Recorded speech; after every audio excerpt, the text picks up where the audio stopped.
오늘 말씀 제목은 성탄의 세 가지 축복입니다. 그 지역의 목자들이 밤에 밖에서 자기 양떼를 지키더니 주의 사자가 곁에 서고 주의 영광이 그들을 두루 비추매 크게 무서워하는지라. 천사가 이르되 무서워하지 말라. 보라, 내가 온 백성에게 미칠 큰 기쁨의 좋은 소식을 너희에게 전하노라. 오늘 다윗의 동네에 너희를 위하여 구주가 나셨으니 곧 그리스도 주시니라. 너희가 가서 강보에 쌓여 구유에 뉘어 있는 아기를 보리니 이것이 너희에게 표적이니라 하더니 호련히 수많은 천군이 그 천사와 함께 하나님을 찬송하여 이르되 지극히 높은 곳에서는 하나님께 영광이요 땅에서는 하나님이 기뻐하신 사람들 중에 평화로다 하니라. 한 집사님께서 직장에서 이제 강제 퇴직을 당하시고 그래서 이제 개인 사업을 해봐야 되겠다 싶어서 이것저것을 알아봤어요. 그런데 선뜻 할 만한 게 없더랍니다. 또 그래서 이제는 다시 취직해야 되겠다 싶어서 일자리를 구하려고 이리저리 막 알아보았지만은 마음대로 되지 않았습니다. 처음에는 이 가족들과 친구들이 이 집사님을 위로하려고 막 괜찮다고 힘내세요 집사님 기도합니다 하고 막 격려해 주었어요. 그런데 거의 1년이 되도록 이제 직장이나 개인 사업도 잡히지 않고 그러니까 본인도 그만 지쳐버리고 이제 보는 사람마다 부담이 되는 거예요. 잘 계시죠? 어떻게 잘 되고 있습니까? 이 묻는 안부가 오히려 그냥 부담으로 질책으로 들려왔어요. 그래서 이제 교회 나가는 것조차도 기피하게 됐습니다. 그래서 매일 이 집사님은 일자리를 핑계로 일찍 집에서 도망치듯이 나가버리고 그러니까 가족들과의 관계도 대화도 이제 끊긴 지 오래돼 버렸습니다. 날씨는 추워지고 또 이제 오늘처럼 성탄절을 하루 앞둔 이 성탄절 하루 앞이 다가왔는데 이런저런 복잡한 생각이 들더랍니다. 그때 휴대폰에 진동이 온 겁니다. 보니까 메시지가 들어와 있어요. 들어보니 자기 아들이 남긴 음성이었습니다. 중학교 1학년이 된 이 아들이 아빠를 보기 힘드니까 이 휴대폰에 메시지를 남긴 거였습니다. 아빠, 왜 요즘 교회도 안 나가고 힘이 없으세요? 제가요 아빠를 위해서 항상 기도하고 있으니까요 다시 힘내세요. 그리고 이번 성탄절에는 꼭 우리 가족들과 함께 교회 가요. 휴대폰을 통해서 들은 아들의 목소리가 마치 하나님의 음성을 듣는 것 같았더랍니다. 마음에 감동이 왔습니다. 그래서 눈물이 그래 용기를 냈어. 그래 내가 아직 죽은 것도 아닌데 왜 내가 아직 나은 이렇게 건강히 살아있는데 가능성이 있는데 왜 내가 절망적인 이런 삶을 살았는가. 그래서 그는 다시 용기와 희망을 얻고 성탄절에 가족과 함께 성탄 감사예배를 드리고 그리고 나서 그때 성탄절 감사해 드리면서 간절히 하나님께 기도했습니다. 하나님, 제가 이제 새로운 삶을 살고 싶습니다. 이 성탄의 주님께서 정말 다시 한번 제 마음에 들어와 주셔서 내 삶에 기적이 일어나게 하시고 나에게도 하나님의 사랑과 은혜가 임하게 하여 주옵소서. 그가 하나님께 간절히 기도하면서 마음이 새롭게 되었습니다. 그리고 자신의 마음에 희망과 자신감이 생겼고 다시 사람들을 만나기 시작했습니다. 그리고 조그만 사업을 시작했는데 그 사업이 하나님의 복을 받아서 점점 잘 되어서 지금은 남을 도와줄 정도로 풍족한 삶을 살게 되었습니다. 사랑하는 여러분, 때로는 우리도 약해질 때가 있습니다. 때로는 우리도 절망에 처할 때가 있습니다. 그러나 어느 누구도 도와줄 수 없는 상황 가운데서도요 여러분 이 아들의 작은 기도가 아빠의 마음에 큰 평안과 용기를 주었던 것처럼 여러분 기억하세요. 누군가가 당신을 위해서 약해지고 힘들어하는 당신을 위해서 기도하고 있다는 것을 가슴에 기억하세요. 오늘은 성탄절을 앞둔 주일 아침입니다. 이 집사님처럼 하나님께서는 지쳐있고 약해져가는 당신을 위해서 주시는 오늘 성탄의 축복의 메시지가 있다는 것을 기억하십시오. 그래서 다시 한번 용기를 내어서 기도를 시작하시기를 축복합니다. 마음이 지쳐서 기도할 수 없고 눈물이 빗물처럼 흘러내릴 때 주님은 하시네 당신의 약함을 사랑으로 돌봐주시네.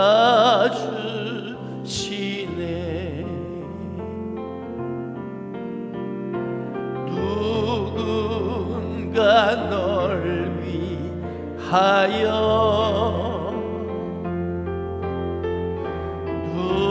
누군가 기도하네.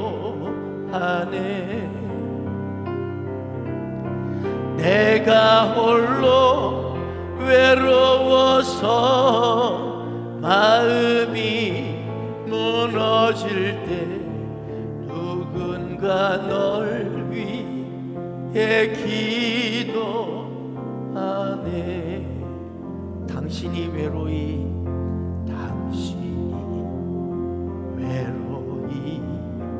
홀로 남았을 때 당신은 누구에게 위로를 얻나. 주님은 아시네 당신의 마음을 그대 홀로 잊지 못함을. 조용히 그대 위에 조용히 그대 위에 우리 서로가 한번 축복합시다. 누군가 기도하네. 당신이 내가 홀로 외로워서 마음이 무너질 때 누군가 널 위해 기도하네. 그렇습니다. 당신의 마음이 약해지고 또 심란해질 때도 당신을 위해서 기도하는 사람이 있습니다. 나를 위해서 기도하고 있는 사람이 있다는 걸 여러분 기억할 때 다시 일어설 수 있을 줄로 믿습니다. 자, 오늘 본 말씀은요, 예수님의 탄생을 기록한 성탄 기사입니다. 하나님께서 죄로 말미암아 사망과 저주 그리고 멸망으로 우리가 치달아가고 있던 인간을 구원하시기 위해서 독생자 예수 그리스도를 이 땅에 직접 보내셨습니다. 처녀 마리아의 몸을 통해서 성령으로 잉태되셨고, 마리아는 이제 호적하러 베들레헴으로 올라갔다가 갑자기 진통을 느끼면서 여관방을 이제 구하던 중이었습니다. 그러나 여관방마저 얻지를 못하고 허름한 이 마구간, 냄새나는 마구간에서 아기 예수를 낳아서 말구유에 누이게 되었습니다. 예수 그리스도의 탄생, 말구유에 태어난 하나님의 아들, 이 탄생이 그렇다면 과연 우리에게 어떤 축복을 주는 걸까요? 과연 어떤 이 예수님의 탄생이 나에게는 대체 무슨 상관이 있단 말일까요? 저는 오늘 성경 말씀을 통해서 이 성탄의 세 가지 축복을 나누기를 원합니다. 성탄의 첫 번째 축복입니다. 이 성탄의 첫 번째 축복은요, 구원의 축복입니다. 아멘. 구원의 축복입니다. 여러분, 예수라는 뜻이 무슨 뜻인지 아십니까? 모르는 분 있죠? 예수님이라는 뜻은 죄에서 구원할 자라는 뜻입니다. 더 간단히 말하면 구원자라는 뜻입니다. 그렇습니다. 예수님이 이 땅에 오신 이유는 저와 여러분을 죄에서 구원하시기 위해서 오셨습니다. 마태복음 1장 21절을 보게 되면 아들을 낳으리니 이름을 예수라 하라. 이는 그가 자기 백성을 그들의 죄에서 구원할 자이심이라 하더라. 우리 인간의 조상인 아담과 하와는 하나님 말씀에 불순종하여 선악과를 따먹음으로 말미암아 에덴이라는 이 축복의 동산에서 쫓겨나게 되어버렸습니다. 그러면서 그 이후로 그 인생에는 가시덤불과 엉겅퀴가 가득한 괴로움과 고통과 죄악의 포로가 되고 말았던 것이죠.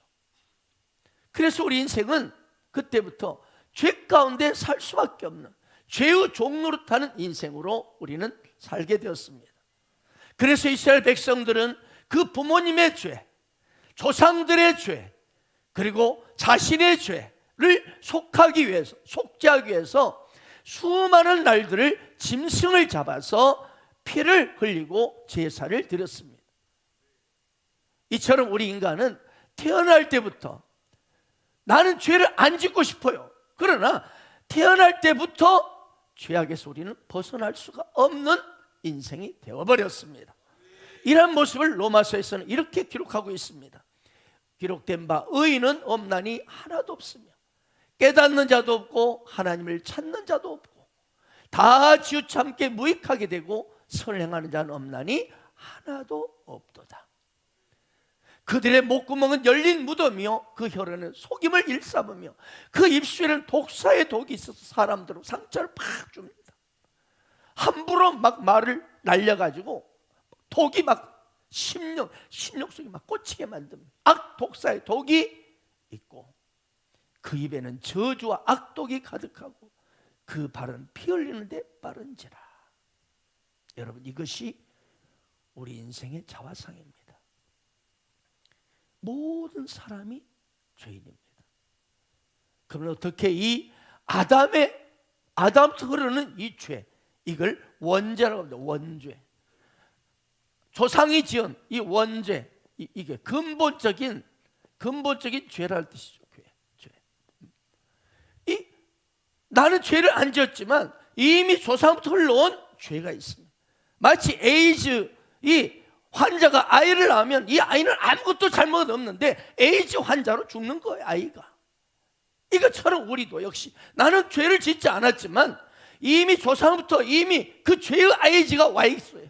그러니까 나도 죽어가는 겁니다. 사망과 이 멸망으로 지옥으로 달려가는 것입니다. 그래서 어떻게 이 아담의 원죄로부터 우리 인간이 죄 용서를 받고 자유함을 얻을 수 있을까? 어떻게 이 죄악에서 좀 벗어나서 나도 의롭게 살고 구원받고 행복하며 축복받은 삶을 살 수 있을까? 그건 바로 예수님이 그래서 이 땅에 오신 이유입니다. 이 성탄을 통해서 우리는 예수 그리스도 그분을 믿음으로 말미암아 우리가 죄로부터 구원을 얻고, 아멘, 어떤 추악한 죄를 지었다 할지라도 영원히 용서를 받게 된 것입니다. 이것이 성탄의 첫 번째 축복입니다. 요한복음 3장 17절에서 예수님은 이렇게 니고데모에게 말씀하셨습니다. 하나님이 그 아들을 세상에 보내신 것은 세상을 심판하려 오심이 아니요 그로 말미암아 세상이 구원을 받게 하려 하심이라. 이것이 이 땅에 예수님이 오신 이유입니다. 성탄의 이유입니다. 그러나 예수님이 이제 두 번째 이 땅에 오실 때는 심판주로 오십니다. 아멘. 처음에 이 땅에 동정녀 마리아를 통해서 이 땅에 오실 때는 우리를 심판으로 오신 게 아니라 우리를 죄로부터 구원하기 위해서 오셨습니다. 그러나 다시 하늘보좌 오르신, 십자가에 죽으시고 사흘 만에 부활하셔서 하늘보좌 오르신 예수님께서는 두 번째 이 땅에 오실 때는 그때는 심판주로 오십니다. 아멘. 그렇습니다. 예수님 이 땅에 구원자로 오셨습니다. 모든 그래서 저주와 악독과 멸망에서 구원해 주십니다. 모든 환난과 고통에서 가시던 불 엉겅퀴 인생을 제거해 주십니다. 질병에서도 구원해 주십니다. 사단의 마귀 세력을 멸하시고 우리를 영원한 천국 인생, 행복 인생이 되게 해 주십니다. 그래서 독일의 종교개혁자 마틴 루터는 이런 말을 했습니다. 그리스도 없이는 아무도 하나님을 알지 못하고 용서와 은총을 받지 못하며 아버지께 오지 못한다 했습니다. 그렇습니다. 우리 인간은 죄로 말미암아 하나님께 갈 수도 없고 나갈 자격도 없습니다. 하나님 뭘 싫어합니까? 죄를 싫어하기 때문에. 그러나 예수 그리스도를 믿음으로 말미암아 우리는 하나님 앞에 담대하게 나갈 수 있게 되었습니다. 이것이 성탄의 주님이 이 땅에 오신 이유입니다. 바로 이것이 성탄의 축복입니다. 그러므로 우리는 긍휼하심을 받고 때를 따라 돕는 은혜를 얻기 위하여 은혜의 보좌 앞에 담대히 나아갈 것이니라. 새 중에서 모성애가 가장 강한 새가 펠리컨이라고 합니다. 이 펠리컨은 새끼들에게 줄 먹이가 없으면 자신의 가슴살을 뜯어서 피와 살을 먹인다고 합니다. 자신은 죽어가면서도 새끼를 위해서 기꺼이 목숨을 바치는 것입니다. 그래서 서양인들은 이 펠리컨을 사랑과 희생의 상징으로 여깁니다. 사랑하는 여러분, 하나님의 아들이신 예수님이 이 땅에 오셔서 십자가에 죽으시고 부활하심으로 우리 죄악 가운데 있는 우리 인간이 구원을 받을 것이다. 이 조건으로 예수님이 이 땅에 오셔서 십자가에 죽으시고 부활하시고 승천하셨습니다. 그렇습니다. 예수님이 이 땅에 오신 이유, 성탄의 이유는 바로 우리를 죄와 사망, 저주, 지옥에서 구원하시기 위함입니다. 그러므로 지금 예수 그리스도를 여러분 믿습니까? 진실로 믿습니까? 예수 그리스도를 믿는 사람은 누구나 죄 가운데 구원받을 수 있습니다. 지금 예배드린 여러분이 성탄의 예수 그리스도를 혹시라도 아직 믿지 않는 분이 있다면 다시 한번 영접하기를 축복합니다. 이 시간 한번 손잡고 기도합시다. 눈 감고 짧게 한번 기도합시다. 우리 아직 예수님을 마음에 영접하지 못한 우리 귀한 영혼들과 또 내 자신이 다시 한번 구원의 감격을 누릴 수 있도록 한번 기도합시다. 사랑의 주 예수님, 저는 죄인입니다. 예수님께서 나의 모든 죄를 위하여 십자가에서 피 흘려 죽으시고 사흘 만에 부활하신 것을 믿습니다. 주 예수님, 지금 이 시간 내 마음에 들어와 주십시오. 나의 구주가 되어 주십시오. 주 예수님 감사합니다. 지금 내 마음에 들어와 주시니 감사합니다. 나의 영원한 인도자가 되어 주옵소서. 예수님의 이름으로 기도합니다. 다시 묻습니다. 지금 당신은 성탄의 예수 그리스도를 나의 구주로 믿습니까? 나의 구주로 고백하셨습니까? 그렇다면 당신은 구원받았으므로 이제 전심으로 성탄의 아름다움을 기대하고 감사함으로 준비하기를 축복합니다. 바로 성탄이 주는 이것이 바로 첫 번째 축복입니다. 바로 구원의 축복입니다. 두 번째 성탄의 축복은요, 기쁨의 축복입니다. 기쁨의 축복.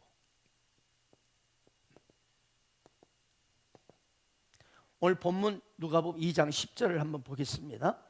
천사가 이르되 무서워 말라. 보라 내가 온 백성이 미칠 큰 기쁨의 좋은 소식을 너에게 전하노라.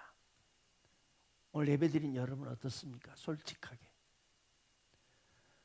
오늘날 예수를 믿어도 슬픔과 절망, 괴로움, 걱정 속에, 두려움 속에 사는 성도들이 많습니다. 참 안타까웁니다. 이런 이들에게 무엇이 진정 기쁨이 되고 좋은 소식이 될 수 있을까요? 시편 16편 11절에 다윗은 이렇게 고백합니다.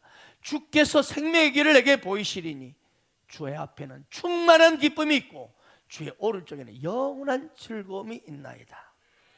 우리 기독교는 바로 기쁨의 종교입니다. 교회에 나오면서도 기쁨이 없다면 그 사람은 분명 잘못 믿고 있는 것입니다. 아멘. 하나님 앞에 기도하면서도 찬양하면서도 마음에 기쁨이 없다면 뭔가 당신은 영적으로 병들어 있다는 것을 증명합니다. 죄송합니다만 왜 성경은 분명히 예수 그리스도를 믿는 자마다 기쁨이 충만할 것이라고 말씀하셨습니다. 나를 믿는 자는 기쁨이 충만하라고 약속하셨습니다. 그렇습니다.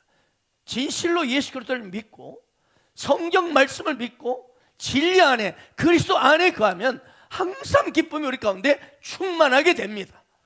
그리고 우리 마음속에서는 이상하게 기쁨이 솟아오르게 되는 것입니다. 오늘 본 말씀 바로 앞에 동방박사들이 큰 별을 따라왔습니다. 마태복음 2장 10절을 보게 되면 그들이 별을 보고 매우 크게 기뻐하고 기뻐하였더라 했습니다. 아직 동방박사는 아기 예수를 보지 않았어요. 지금 그냥 별만 따라가고 있는데 그 별을 보고 너무나 기뻐하고 기뻐했다는 겁니다. 그런데 오늘날 수많은 사람들이 예수를 믿는다 하면서도 기쁨을 상실한 채 빼앗긴 채 살아가고 있습니다. 그러므로 오늘 성탄을 맞이해서 기쁨을 잃어버린 분들이 있다면 성탄절을 맞이하며 기쁨을 다시 회복하는, 기쁨을 다시 찾는 그 역사가 있기를 예수의 이름으로 축원합니다. 아멘. 요한복음 15장 11절 말씀에 분명히 이렇게 말씀하셨잖아요. 내가 이것을 너에게 이르면 내 기쁨이 너희 안에 있어 너희 기쁨을 충만하게 하려 하심이라. 그래서 여러분, 예수를 믿는 성도라면 마땅히 이 세상 살 때 기뻐하면서 사는 것이 당연하다는 거죠. 왜 그럽니까? 내 나라는 존재가 하늘나라 생명책에 기록되어 있잖아요. 그래서 예수 믿는 우리는 믿자봤자 뭐라고요? 천국입니다. 그래서 우리 그리스도인들의 죽음은 공간 이동에 불과하다는 거예요. 우리 그리스도의 죽음은 잠자는 것에 불과합니다. 여러분, 인간의 죽음은 잠자는 거예요. 스데반 집사가 돌에 맞아 죽었을 때 성경 표현하기를 자다라 그래요. 자다라. 이 말은 뭐예요? 곧 한숨 자고 깨는 것이 바로 우리의 죽음이라는 거예요. 아멘. 그래서 우리는 이제 이 땅을 떠날 때 한숨 딱 잡니다. 그리고 깨보면 할렐루야가 되는 거예요. 이 땅은 아무리 좋아도 눈물과 아픔과 두려움과 염려, 근심이 끊임없이 내 인생을 쫓아옵니다. 그러나 내가 한숨 자고 죽음이라는 이 육신의 장막을 벗는 순간 바로 눈 뜰 때 예수 그리스도 안에 있는 죄로부터 구원받은 자는 기쁨이 충만하여 천국을 보게 되는 것입니다. 이것이 예수 믿는 자의 성탄의 두 번째 축복입니다.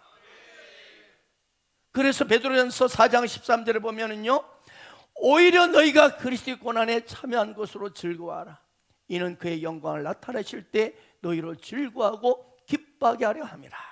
여러분, 그래서 성도는요, 어떤 고난이 있을지라도 여러분 오히려 즐거워할 수 있고 기뻐할 수 있다는 겁니다. 아멘입니까? 그렇습니다. 세상 사람들은 고난이나 그리고 엄청난 이 환란이 오면은 다들 괴로워하고 지치고 절망하지만 예수를 믿는 저와 여러분은 즐거워하고 기뻐하는 인생이 바로 그리스도의 인생이라는 겁니다. 이것이 성탄의 두 번째 축복입니다. 미국의 시인 윌리엄 셰익스피어는 마음이 즐거우면 종일 걸을 수 있지만 마음이 슬프면 오리 십리도 못 간다고, 이렇게 십리도 못 가서 피곤해진다고 했습니다. 여러분, 왜 우리 인생이 피곤하고 쉽게 지칠까요? 나는 너무 피곤해. 입에 달고 있는 분들 계시죠? 나 피곤해, 나 피곤해, 피곤해. 여러분, 그 이유는요, 기쁨이 없어서 그렇습니다. 학교 가는 것이 즐거운 학생은 분명 공부 잘하는 학생입니다. 직장에 나가는 것이 즐거운 사람은 그 분명히 직장에서 뭔가 승진을 지금 기대하고 있기 때문에 성공한 사람. 교회에 나올 때 기쁜 사람은 분명 믿음이 좋은 사람입니다. 오늘날 그러므로 예수를 믿어도 기쁨을 잃어버리고 있다면 우리는 그 원인이 무엇인가를 찾아야 합니다. 네덜란드 자유대학의 심리치료 연구소 브람 박사는 어떻게 하면 사람들이 슬픔과 우울증에서 벗어날 수 있는가를 연구를 했습니다. 조사 결과 그는 교회 생활이, 이 날마다 함께하는 교회 생활이 우울증을 없애는데 가장 큰 효과가 있다고 결론을 냈습니다. 가만히 살펴보면 이렇게 연말연시에는 이 점쟁이를 찾아가는 사람이 있고, 보살을 찾아가고 절에 가는 사람이 있습니다. 또 어떤 사람은, 불신자들은 그냥 어땠습니까? 교회에 나가는 거 비아냥거리고 있지만, 보니까 교회를 가까이 하는 사람, 교회를 나온 사람이 그래도 얼굴이 제일 환하더라는 거예요. 옆에 있는 분 보세요. 얼마나 얼굴이 환합니까? 결코 조명빨이 아니에요. 너무 얼굴이 빛나고 있습니다. 왜? 교회에 나오면 찬송하면서 위로를 받잖아요. 당신이 지쳐서 외로울 때 누군가 당신을 위해 기도하고 있습니다. 위로를 얻는 거예요. 할렐루야. 기도를 함으로 또 기도하잖아요. 기도하면서 내 마음속에 아픔과 외로움, 눈물을, 고통을 쫙 하면서 할렐루야. 이 외로움과 아픔을 쏟아내면서 치유가 일어납니다. 말씀을 들으면서 용기를 얻고 있죠. 그래서 교회가 오늘날 현대인의 우울증, 이 불면증을 해결하는데 가장 큰 도움이 된다고 이 브람 박사가 결론을 내린 거예요. 그래서 어떤 면에서 병원보다도 더 큰 효과가 있다. 마음이 심란한데 약을 먹어봤자 별 소용이 없다는 거예요. 마음이 괴롭고 힘든데 약을 먹으면 약발이 안 들어간다. 그러나 찬양하고 기도하고 이 생명의 말씀을 들을 때 놀랍게 치유가 일어나고, 암덩어리 환자가 치유가 일어나고, 저같이 이 결핵으로 이미 끝날 뻔한 인생이 깨끗이 치유가 일어나더라는 거죠. 여러분, 잃어버린 웃음을 이번 성탄을 통해서 되찾기를 축복합니다. 예수를 믿는 자는 인 크라이스트의 복을 받은 사람들입니다. 예수님 안에는요, 아름다움과 부유함과 건강과 부와 능력, 권세가 다 들어있습니다. 그러므로 우리가 은혜의 복음 대신 그분 안으로 예수를 믿고 그분 안에 들어가게 되면 할렐루야, 그분의 아름다운, 그래서 은혜의 복음으로 여러분의 생각을 가득 채우십시오. 그럴 때 여러분의 삶이 긍정적이고 희망적인 삶으로 바뀌게 될 것입니다. 어느 교회에서 있었던 실화입니다. 서울에 있는 어느 교회입니다. 어느 교회라고 말하지 않겠습니다. 하여튼 영락교회 가까이 있는 교회입니다. 어느 교회인지 말해버렸네. 어느 대학 교수가 그 영락교회에 나왔어요. 그가 교회에 나온 것은 예수를 믿으러 나온 게 아니라 아내를 감시하기 위해서 나왔습니다. 의처증이 있는데 이 아내가 맨날 교회만 가니까 혹시 어떤 놈을 만나고 있나, 이 감시하기 위해서 나온 것이었습니다. 동기가 순수하지 못하니까 은혜를 받지 못해. 말씀이 전혀 귀에 들어오지를 않아. 예수님이 막 기적을 베풀으니, 오병이적을 하니, 부활을 하니, 도무지 터무니없는 소리로만 들렸습니다. 사람들이 말씀을 들으면서 아멘 하고 고개를 끄덕이면 그 모습을 보면서 참으로 한심하다, 이런 생각이 있습니다.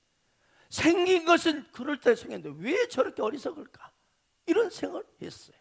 그런데 어느 날 성탄 예배를 드리고 난 후에 이분이 당회실로 목사님을 찾아온 거예요. 그러면서 안경을 벗으면 눈물을 많이 닦더랍니다. 그러더니 자기 신분을 밝히고 그동안 교회에 나와 느낀 소감을 말한 겁니다. 자기가 교회에 나온 목적은 내가 예수 믿으러 나온 게 아니라 아내를 감시하러 나왔어.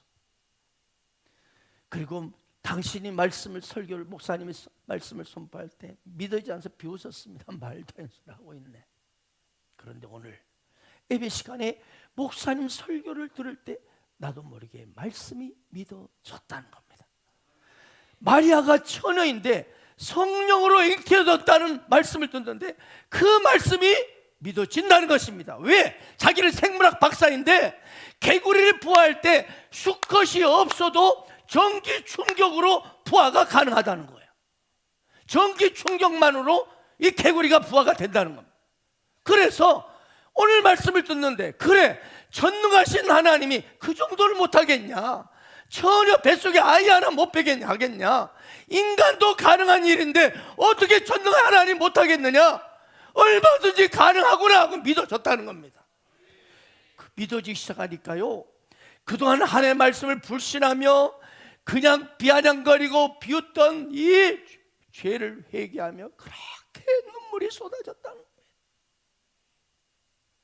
그 순간부터 이분이 예수 믿기로 작정하고 하니까 마음이 갑자기 기쁨이 넘쳐가지고 참을 수가 없어서 이 사실을 목사님께 꼭 말씀드려야 되겠다 싶어서 이 당의 목양실을 찾아뵀다는 거예요. 사랑하는 여러분, 오늘 예배드린 여러분 중에 아직도 처녀 탄생이, 이 처녀 마리아의 탄생이, 이 예수님의 탄생이 안 믿어지고 성경에 나오는 기적이 믿어지지 않는다면 그거는 당신의 교만 때문입니다. 인간이, 피조물인 인간이 자신의 얄팍한 지식으로 함부로 전능하신 창조자 하나님을 내 머릿속에 가둬놓고 판단하니 여러분, 믿어질 수 있겠습니까? 아니, 내가 할 수 있는 것만 하실 수 있는 하나님이라 생각하니 믿어지겠습니까? 여러분, 내가 믿어지는 것만 할 수 있는 하나님이라면 그것이 하나님입니까? 뭐 믿을 필요가 뭐가 있습니까? 아멘.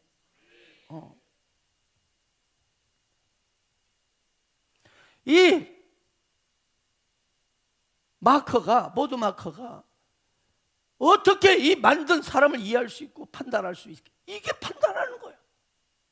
이걸 만드니 이 마커네, 메이커가 아니고 어떻게 이 피조물이 창조자를 이해할 수 있냐고요. 그런데 감히 피조물이 창조자를 판단하고 해석하는 거야. 있니 없니, 거짓말이니 가짜니. 이것이 바로 인간의 교만이고 인간의 미련함입니다. 그래서 여러분, 믿음이란 내 지식, 내 생각, 내 능력, 내 한계를 뛰어넘는 것이 믿음입니다. 뭐라고요? 믿음이란 내 지식, 내 생각, 내 능력, 이것을 한계를 뛰어넘을 때, 넘는 것, 이것이 믿음이에요. 이걸 한마디로 뭐라고 그러죠? 자기 부인이라고 합니다. 자기 부인. 내 생각, 내 지식, 내 감정, 내 의지를 한계를 뛰어넘을 때, 나를 내려놓을 때, 여기서 하나님이 역사하는 겁니다. 자기 부인을 두 자로 뭐라고 하죠? 순종입니다. 순종. 내 생각, 내 감정, 내 의지를 내려놓으면 순종할 수 있습니다.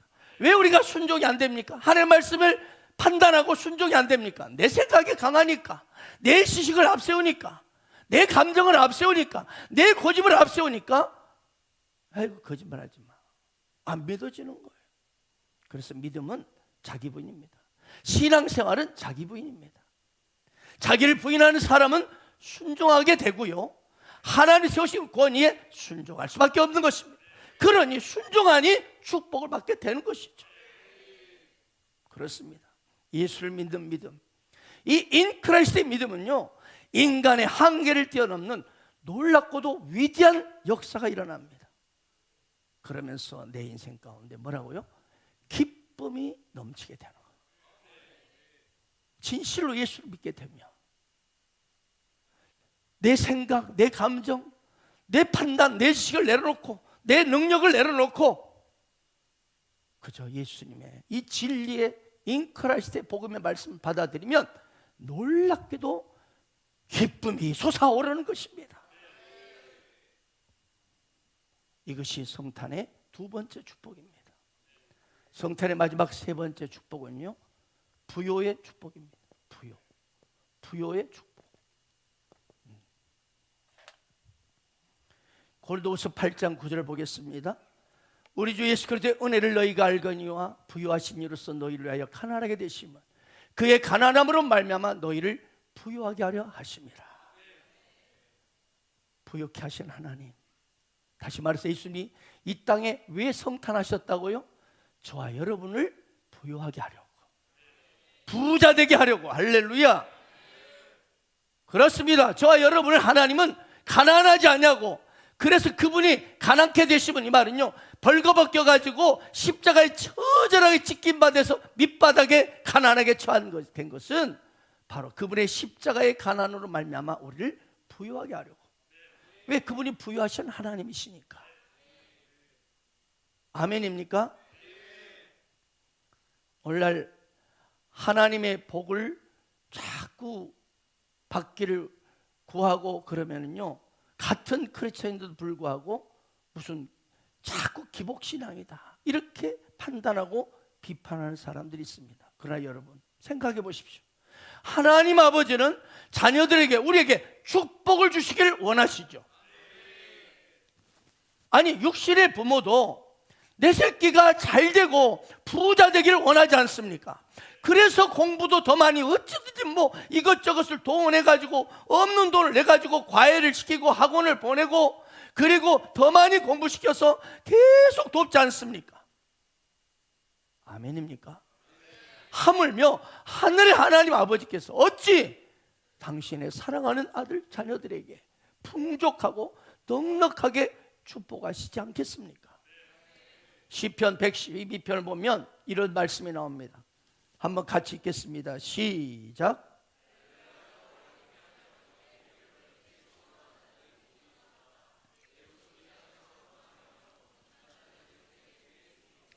부와 재물이 그의 집에 있으며. 할렐루야. 그렇습니다. 하나님의 집에 거하는 자들은 부와 재물이 여러분 있고 넉넉히 사는 것이 바로 성도의 특권입니다.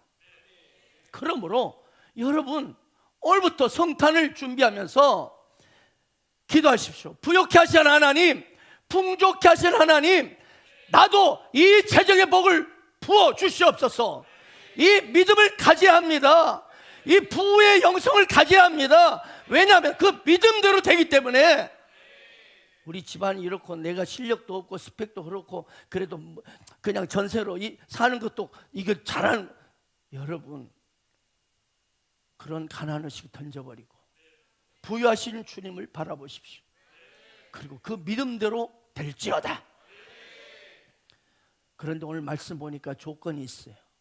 여호와를 경외하며 그 계명을 크게 즐거워하는 자가 그렇다. 무슨 말입니까? 하나님의 말씀에 순종하는 사람에게 하나님이 복을 주신다는 것. 또 신명기 8장 18절에 보면 내 하나님 여호와를 기억하라. 그가 내게 재물 얻을 능력을 주셨습니다. 오늘 사랑하는 여러분, 단칸방에 살고 있고 월세 살고 있고 그리고 전세 살고 있습니까? 특별히 청년 여러분 그럴 수도 있습니다. 이제 막 시작이니까. 그런데 장래되고 결혼했는데도 여전히 그냥 월세를 내고 살고 그렇게 살고 있다면 이 시간 이번 성탄을 통해서 완전히 재정의 복이 임할지어다. 오늘 보십시오. 하나님을 늘 내 가슴에 기억하는 자에게 뭐요? 재물 얻을 능력을 주셨다는 거예요. 그래서 평신도가 3년 되면 집사라고 부르는 이유가 여기 있습니다. 축복받아서 집을 사라고 집사예요. 그 다음은 장로입니다. 장로는 장사해서 부자 되라고 장로예요. 장로가 부자 안 되면 안 됩니다. 아멘. 그럼 권사는 뭐냐? 집사 마누라, 장로 마누라 따라다니면서 집 사고 장사해서 부자 되세요 라고 권하라는 권사입니다. 하나님, 우리 기독교는 축복의 종교예요. 이 믿음으로 사시기 바랍니다. 이 부유함의 의식을 가지고 사세요. 이 가난한 의식을 던져버리세요. 그래서 저는 이 부여의 의식을 가지고 막 일을 저지릅니다. 일을 저질러. 더 이상 이야기하지 않겠습니다. 저지른 것마다 하나님 복을 주셔요. 내 입을 넓게 열라 내가 채우리라.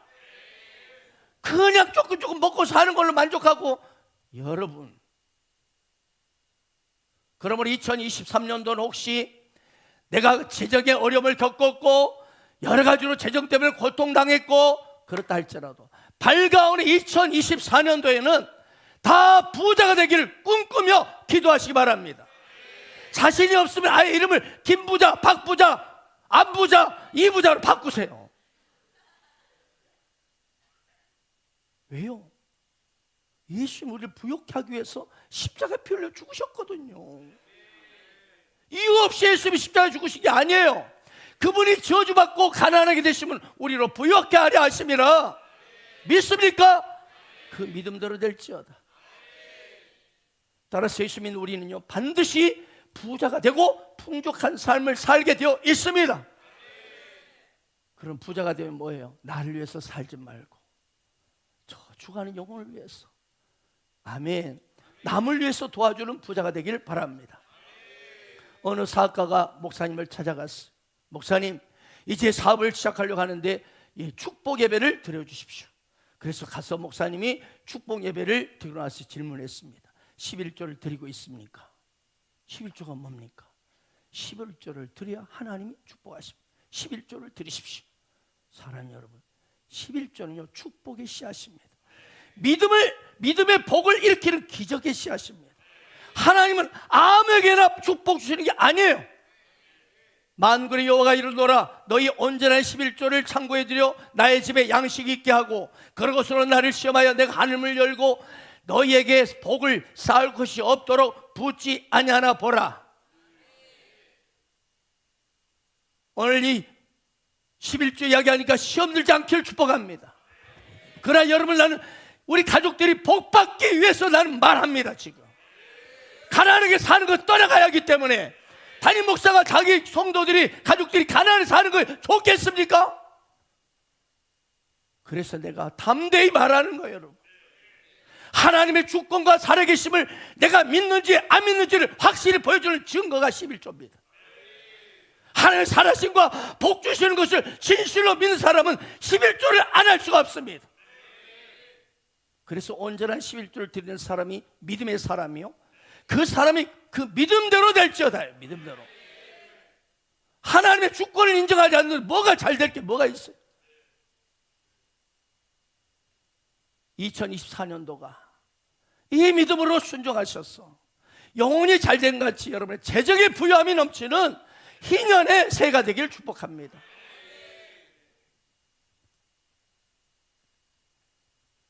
미국의 한 비민촌에서 한 일찍 아버지를 여의고 어머니와 함께 사는 이 조지 이스트만이라는 소년이 있었습니다. 이들 모자는 그날 벌어 그날 먹고 사는 그런 어려운 생활을 했습니다.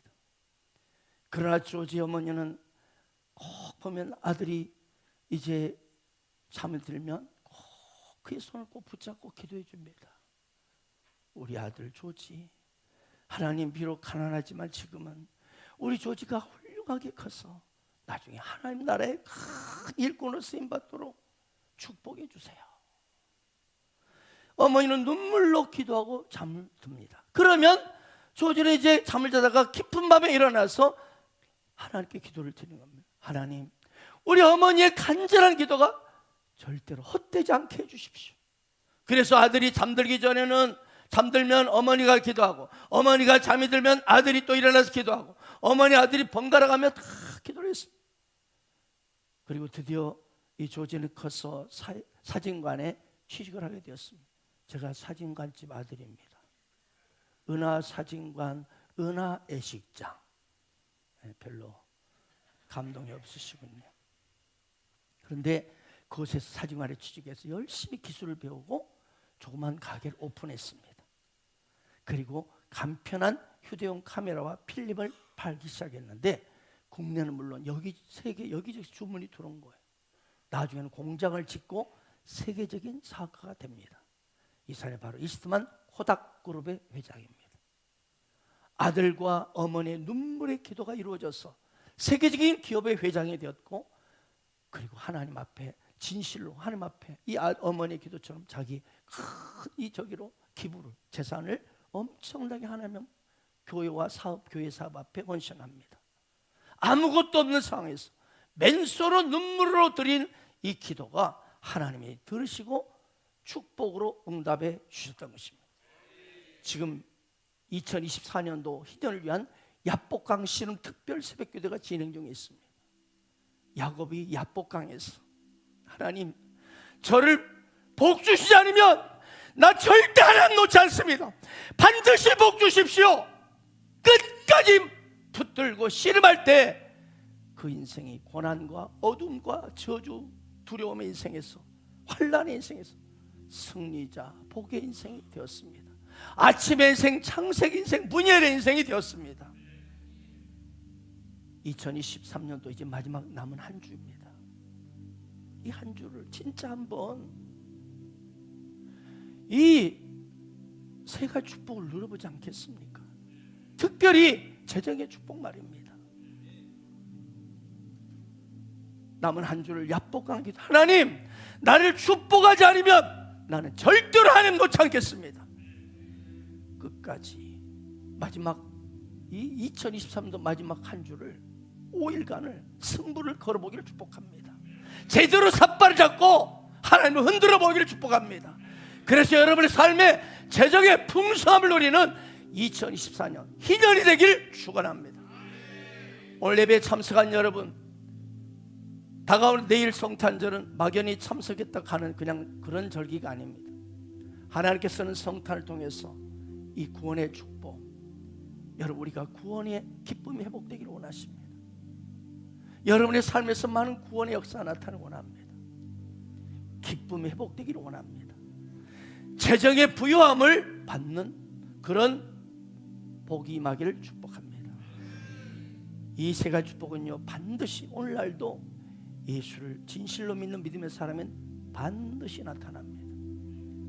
성탄이 내일로 다가왔습니다.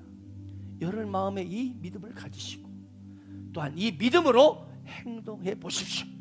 그때 반드시 세 가지 축복이, 이 성탄의 세 가지 축복이 여러분 삶에 나타날 줄 믿습니다. 이 세 가지 성탄 축복을 다 받고 2024년도를 정말 희년으로 멋지게 한 해를 주 앞에 영광 올려드리는 주 예수의 이름으로 여러분 되기를 축원합니다. 아멘.